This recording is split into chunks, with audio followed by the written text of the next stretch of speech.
കാത്തിരിപ്പ് അവസാനിക്കുന്നു. ഒടുവിൽ കെ ഫോൺ എത്തുകയാണ്.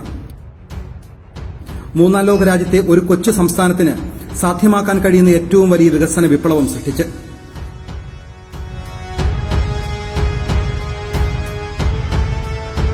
തങ്ങളുടെ സ്പോൺസർമാരായ കുത്തക ഭീമന്മാർക്ക് വേണ്ടി വക്കാലത്തെടുത്തവർ കിണഞ്ഞു ശ്രമിച്ചിട്ടും തോൽപ്പിക്കാനാകാത്ത ഇച്ഛാശക്തിയോടെ ഡിസംബറിൽ തന്നെ കെ ഫോൺ യാഥാർത്ഥ്യമാകുമെന്നാണ് KSEB നൽകുന്ന ഉറപ്പ്. ആദ്യഘട്ടത്തിൽ 8000 സർക്കാർ ഓഫീസുകളെയും വിദ്യാഭ്യാസ സ്ഥാപനങ്ങളെയും ബന്ധിപ്പിക്കാനാണ് സർക്കാർ ലക്ഷ്യമിടുന്നത്. പദ്ധതി യാഥാർത്ഥ്യമാകുന്നതോടെ നമ്മുടെ കേരളത്തിന്റെ പേര് ലോകത്തിനു മുന്നിൽ വീണ്ടും തിളങ്ങും. മലയാളിയെക്കുറിച്ച് അത്ഭുതം കൂറും. മഹാമാരിക്കാലത്തും പ്രതിസന്ധികൾക്ക് മുകളിൽ നിന്ന് സ്വപ്ന സാക്ഷാത്കാരം തീർത്ത നാടിനെക്കുറിച്ച് അവർ അത്ഭുതപ്പെടും.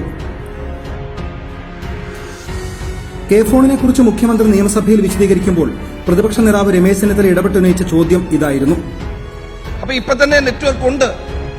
ഈ 12,500 കോടി രൂപ മുടക്കി ഒരു കെ ഫോൺ പദ്ധതിയേക്കാൾ നല്ലതല്ലേ ഇപ്പൊ നിലവിലുള്ള സേവനദാതാക്കളുടെ സഹായം എടുക്കേണ്ടത്?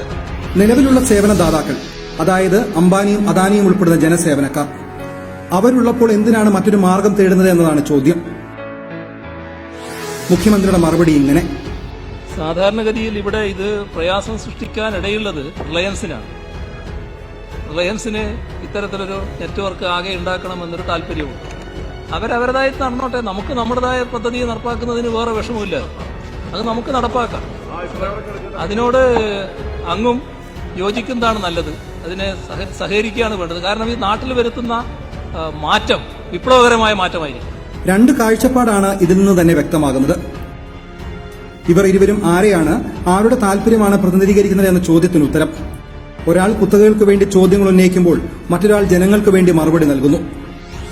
ഇനി രമേശ് ചെന്നിത്തല പറഞ്ഞ സേവനദാതാക്കൾ കേരളത്തോട് ചെയ്യുന്നത് എന്താണെന്ന് നോക്കാം. 30,000-ഓളം വരുന്ന സംസ്ഥാനത്തെ സർക്കാർ മേഖലയിലേക്ക് മാത്രം ഇന്റർനെറ്റ് എത്തിക്കുന്നതിന് ഈ ദാതാക്കൾ ഒരു മാസം ഈടാക്കുന്ന തുക ഏകദേശം 150 കോടിയാണ്. 1 കോടിയിലധികം ഉപഭോക്താക്കളിൽ നിന്നായി 1500 കോടിയോളം രൂപ ഒരു മാസത്തെ ഇവരുടെ താരിഫ് അനുസരിച്ച് ഇവർ സംസ്ഥാനത്തു നിന്നും സ്വന്തമാക്കുന്നുണ്ട്. കുറഞ്ഞ നിരക്കിൽ വേഗതയേറിയ ഇന്റർനെറ്റ് കെ ഫോൺ ലഭ്യമാക്കാൻ ആരംഭിച്ചാൽ ഈ സേവനദാതാക്കൾക്ക് 1000 കോടി രൂപയെങ്കിലും ഒരു മാസം നഷ്ടം വരുമെന്ന് ചുരുക്കം. കാര്യങ്ങൾ വിശദമായി മനസ്സിലാക്കിയതോടെ വിവിധ കോണുകളിൽ നിന്ന് സർക്കാരിനെതിരെ വലിയ ആക്രമണമാണ് ഉണ്ടായത്. ഇന്ന് കേരളം ഇത് നടപ്പിലാക്കിയാൽ മറ്റ് സംസ്ഥാനങ്ങളും കേരളത്തിന്റെ മാതൃക പകർത്തും. കോർപ്പറേറ്റുകൾ അപകടം തിരിച്ചറിഞ്ഞ് ഉണർന്നെഴുന്നേറ്റു.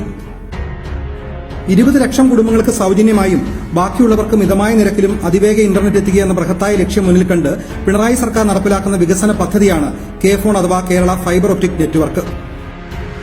സംസ്ഥാനത്തിന്റെ സമസ്ത മേഖലയിലെയും വികസന വിപ്ലവം പദ്ധതിയിലൂടെ സാധ്യമാകും. 30,000-ലധികം വരുന്ന സർക്കാർ സ്ഥാപനങ്ങളിലും വിദ്യാഭ്യാസ സ്ഥാപനങ്ങളിലും 10 MB മുതൽ 1 GB വരെ വേഗതയിൽ ഇന്റർനെറ്റിന്റെ അനന്ത സാധ്യതകൾ തുറക്കും. കേരളത്തിന്റെ ഡിജിറ്റൽ ഇൻഫ്രാസ്ട്രക്ചർ ശക്തവും കാര്യക്ഷമവുമാക്കുക എന്നതാണ് സർക്കാർ ലക്ഷ്യമിടുന്നത്. സുശക്തമായ ഒപ്റ്റിക്കൽ ഫൈബർ ശൃംഖല സംസ്ഥാനത്താകെ സ്ഥാപിക്കുന്നതാണ് പദ്ധതി. KSEBയും KSITLും ചേർന്നുള്ള സംയുക്ത സംരംഭം കെ ഫോൺ ലിമിറ്റഡ് വഴിയാണ് നടപ്പിലാക്കുന്നത്. ഭാരത് ഇലക്ട്രോണിക്സ് ലിമിറ്റഡ് നേതൃത്വം നൽകുന്ന കൺസോർഷ്യത്തിനാണ് നടത്തിപ്പിനുള്ള കരാർ. 1516.76 കോടി രൂപയാണ് പദ്ധതിക്ക് വേണ്ടിവരുന്ന മൊത്തം ചിലവെന്നാണ് KSEB പ്രതീക്ഷിക്കുന്നത്. കിഫ്ബിക്ക് കേന്ദ്ര സർക്കാർ സ്ഥാപനത്തിൽ നിന്ന് 1061 കോടിയുടെ വായ്പയും ലഭിച്ചിരുന്നു. എന്താണ് കെ ഫോൺ പദ്ധതി ഉണ്ടാക്കാൻ പോകുന്ന ചലനം? ഇന്റർനെറ്റ് അവകാശമായി പ്രഖ്യാപിച്ച സംസ്ഥാനത്ത് കെ ഫോൺ വഴി സംസ്ഥാനത്തെ എല്ലാവർക്കും അറിവിന്റെ വാതായനങ്ങൾ തുറന്നിടും.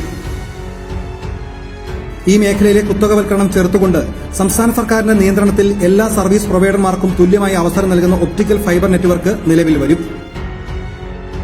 സംസ്ഥാനത്തെ വിദ്യാഭ്യാസ രംഗം വിപ്ലവകരമായ മാറ്റങ്ങളുടെ അടുത്ത ഘട്ടത്തിലേക്ക് കടക്കും.